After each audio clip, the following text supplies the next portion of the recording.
Pelaku berinisial ND yang sempat melarikan diri akhirnya menyerah usai perahu yang dikendarainya ditenggelamkan tim Fleet One Quick Response.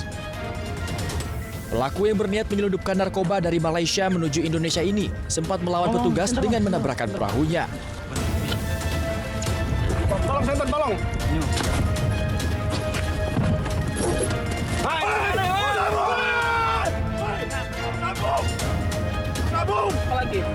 Dari penangkapan pelaku, petugas mengamankan 2 tas berwarna hitam yang masing-masing berisikan sabu seberat 10 kg dan sepucuk senjata api.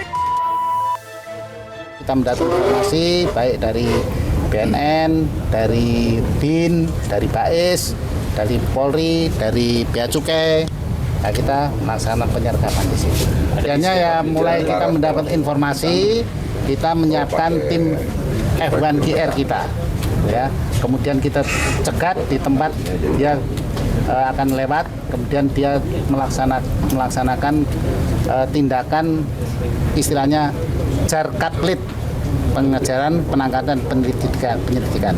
Dihentikan, ya kemudian dia tadi bisa dilihat dia menabrakkan kapal. Sudah dikasih tembakan peringatan, menabrakkan kapalnya ke sea rider kita, terus bisa ketangkap dan ada barang buktinya, itu mulai dari narkoba dan lengkan.